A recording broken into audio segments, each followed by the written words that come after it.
예, 제9회 ICT 산업과 리틀 PM에 대한 축제 방송을 시작하겠습니다.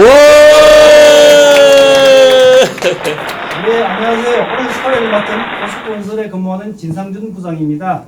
예, 그럼 오늘 제9회 ICT 산업과 리틀 PM 관련해서 저희 패널들을 소개하겠습니다. 우리 김 교수님부터 소개해 주시죠. 네, 저는 약 한 35년 정도 ICT 쪽에 근무를 했고요. 예전에 근무했던 회사는 삼성 SDS와 롯데정보통신에서 근무를 했었습니다. PM 생활은 한 20년 정도 했고요. 프로젝트 관리를 여기 와서 하면서 상당히 많은 일들을 저도 다시 공부하고 있으면서 그 리틀 PM에 있어서 그 아이들한테 이런 과정을 전달해주면 참 좋겠다는 생각을 많이 하고 있습니다. 네, 저는 K2의 남창섭입니다. ICT 업을 한 지는 한 30년 정도 되고요.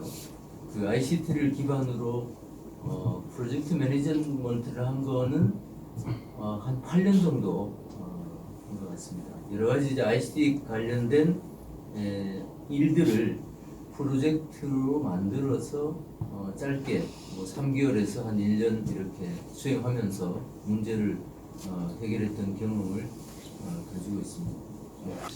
우승대사 배공대입니다. 저는 유치원을 28년을 운영을 하고 강의를 우승적으로 한 14년 정도 해서 총 38년을 교육을 하고 있는데 제가 태어나서 6.25일에 처음 왔습니다. 여기. 근데 PM이 뭔지도 몰랐는데 우리 박사님께서 PM이 무점량이라고 했어요. 그런 줄 알았어요. 근데 그 PM이라는 뜻이 굉장히 큰 그 힘을 갖고 있었고 이 프로젝트에 대해서 제가 전직이 유치원 원장이었다 보니까 그때도 그 프로젝트에 대해서 제가 교육을 시켰었거든요. 근데 오늘 이렇게 내용을 보니까 저렇게 완전히 제 생각과 다른 그런 내용에 있어서 큰 교육을 하고 있구나. 이렇게 하다 보면 대한민국 사회가 경제가 다시 되살아나지 않겠나 싶어서 이건 참 접속을 하면 가정이나 어디든 다 해서 이거는 꼭 국민 모두가 해야 할 일이 아닌가라는 생각이 들어서 우리 리틀 PM이 훌륭하다라고 말씀드리고 한 박사님 소개해 주시죠. 네, 반갑습니다. 저는 사실 전자공학을 전공했고요. 한 26년간 지금 사실 ICT 분야에서 일하고 있습니다. 대우전자로 시작해서 지금은 주식회사 휴맥스에서 실제 프로젝트 매니저로 일하고 있습니다. 그래서 매일 그 프로젝트를 수행하는데 많은 이제 공익을 드리고 있는데 이런 오늘 이제 리틀 PM과 ICT 산업이라고 이런 주제를 갖고 이야기하게 된 것에 대해서 영광을 생각합니다. 그래서 예, 안녕하십니까. KT의 김준호라고 합니다. 제가 많은 분들을 부딪히면은 KT 그러면 통신회사로 아시더라고요. 근데 지금 KT는 통신회사가 아니고 ICT 회사라고 저는 프로젝트는 수행은 한 5년 정도 했고요.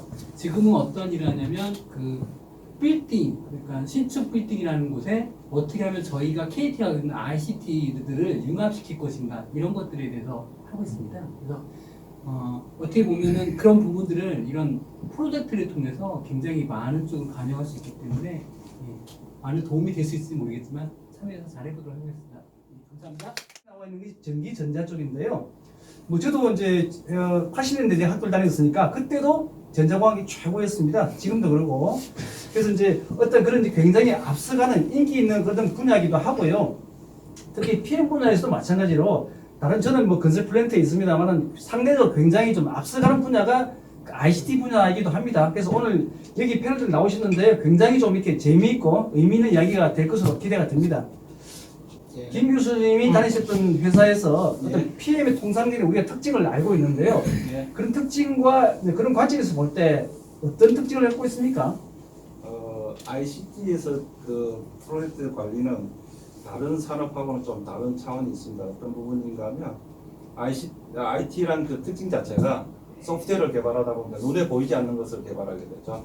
건설 같으면 어떤 눈에 보이는 물체를 개발한다든지 어떤 다른 상품을 개발한다든지 엔지니어링 같으면 설계를 해서 설계 산출물이 눈에 보이는 게 나타나는데 ICT만큼은 눈에 보이지 않는 소프트웨어 그렇게 기계 속에 들어있는 프로그램이 개발되다 보니까 그 굉장히 특징이 굉장히 어렵습니다. 그러다 보니까 이 개발 방법론에 있어서는 사람을 중시해야 되는 경우입니다. 왜냐하면 고객이 개발 과정 단계마다 추가로 요구하는 사항이 그 개발 과정에서 굉장히 많이 나타나게 되고 또 프로그래머들이 전부 다 사람들이 일을 하는 그 자산이다 보니까 일을 하는 그 프로그래머들을 관리하는 방법들이 굉장히 어려움이 많습니다. 그래서 PM 입장에서 보면 고객을 잘 상대해야 되고 여기 프로젝트 팀원들을 잘 상대해야 되는 그런 위아래의 그 어떤 그 인간관계가 굉장히 중시되는 그런 상황이라고 제가 말씀드릴 수 있습니다. 네. 백 기자께서 아까 유치원 관리 운영하셨다는데요. 네. 그것도 하나의 이제 뭐 운영이지만 프로젝트라고 볼 수도 있거든요. 네. 어떻습니까? 과거 경험을 비춰보신다면 어떤 특징을 갖고 있을까요? 체계적으로 이렇게 할 수 있을 것 같고, 여기 아까 얘기했던 그 잘못된 거를 빨리 짚어서 그 일을 해결하면서 손실을 적게 할 수 있을 것 같은 생각이 들었어요. 그러니까 어디 가서 교육을 듣더라도 뭔가 깊이 있게 차곡차곡 정리가 된 것은 덜 문제가 생겨요. 그런데 이게 아닌 경우는 이게 이런 문제가 되잖아요. 근데 오늘 PM을 이걸 알게 됐더라면 체계적으로 했더라면 그런 손실을 적지 않았겠는가 이런 생각이었고, 또 애들 모집 이런 것도 이걸로 끼면 참 좋겠다는 생각이 들었어요. 어쨌든 좀 얘기한 색다른 부분이고요. 아무래도 유치원을 했으니까 그 PM이 교육 부분하고 굉장히 간절히 많고요. PBL, 그 프로젝트 러닝 베이스 그런 부분도 있기 때문에 아마 좀 더 접해보시면 아마 좀 더 많이 소통되는 부분이 있을 거라고 생각이 듭니다. 우리 저기 장 박사님. 네. 예. 아마 이제 회사에서 PM을 하시니까 이제 ICT 분야를 일을 하시는데요. 이제 프로젝트를 하시는데 어떤 절차, 우리가 말 프로세스라고 그러죠. 또 어떤 방법론, 어떤 방법을 써서 이렇게 실제 일을 하시죠? 실제 이제 프로젝트 ICT는 정보 통신이 결합되어 있기 때문에 이걸 가능하게 하려면 물리적인 하드웨어가 또 필요합니다. 휴대폰이 지금 정보 통신 ICT 기술에 의한 뭐 요즘 스마트폰이 이제 그 제품이잖아요. 그 ICT 회사는 주로 하드웨어적인 그 제품을 개발하고 하는 이제 프로젝트를 수행합니다. 그래서 거기에는 통상 크게 두 가지로 나눠집니다. 소프트웨어와 하드웨어가 이렇게 나눠집니다. 이게 결합이 돼서 융합이 돼서 하나의 제품이 나오거든요. 이게 ICT 산업인데, 그러다 보니까 하드웨어와 소프트웨어 개발하는 프로젝트의 그 프로세스가 시작과 끝이 있습니다. 그 시작과 끝에 대해서 이제 우리가 배웠던 그 프로젝트 관리 방법론, 리스크 관리부터 해서 아까 이야기하신 대로 그 모든 게 다 거쳐 지나갑니다. 이게 이 방법론을 거치지 않으면 실제 우리 손에 이런 제품이 나올 수가 없습니다. 이렇게 잘 동작하고 우리가 마음껏 이용할 수 있고 하는 이런 제품이 나올 수가 절대 없습니다. 그래서 프로젝트 진행하는데 한 번에 끝나는 게 아니고요. 단계별로 나눠서 합니다. 1단계 진행하고 그리고 점검합니다. 이게 제대로 동작하는지 아닌지 또 검증하고, 또 2단계 지나고 또 검증하고 양산까지 갑니다. 양산까지 가는 거는 왜 그러냐면 몇 대 만들고 치우는 게 아니기 때문에 수백만, 수억 개를 만들어야 되거든요. 그러면 품질이 굉장히 중요합니다. 그런 단계별로 이 프로젝트 그 프로세스를 지나가서 이제 제품을 개발하는 프로젝트를 하고 있죠. 사실 저희 건설 프로젝트를 보면은 이제 그 프로젝트 챕터, 프로젝트 현장이 있고요. 그다음에 어떤 사업을 하기 전에 그 피지빌리티 스타디, 사업 타당성 검토를 해서 실제 우리가 뭘 할 것인지, 언제까지 할 것인지, 어느 정도 금액을 예산을 가지고 할 것인지, 어떤 사람들하고 일할 것인지를 구체적으로 명시를 하다 보니까 실제로 우리가 만들어야 될 성과물이 굉장히 좀 이렇게 확연히 구분이 됩니다. 한데 이제 ICT 해주세요 하는데 이 부분이 정확하게 명시가 되지 않습니다. 왜?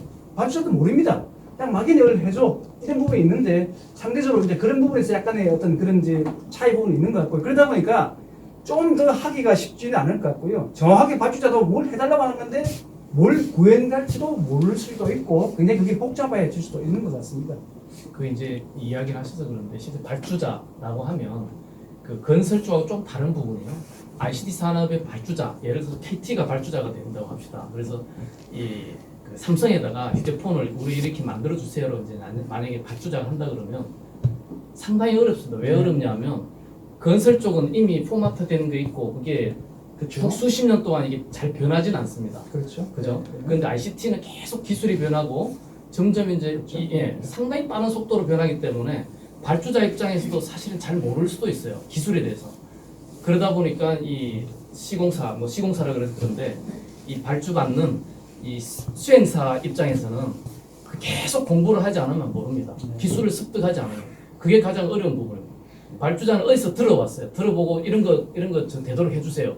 그런데 시행사에서는 제품 개발하는 회사에서는 그 기술이 없으면 그걸 따라갈 수가 없습니다. 그렇죠. 그래서 입찰에서 다 떨어집니다. 그런 부분이 있어서 굉장히 프로젝트 수행하는 게 굉장히 어렵습니다. 급속도로 이제 발전하기 때문에 요즘 4차 산업혁명이 이제 진행되면서 인공지능부터 해서 IoT 이런 것들이 이제 나오기 때문에 그런 기술이 없는 회사는 도태할 수밖에 없는 상황입니다.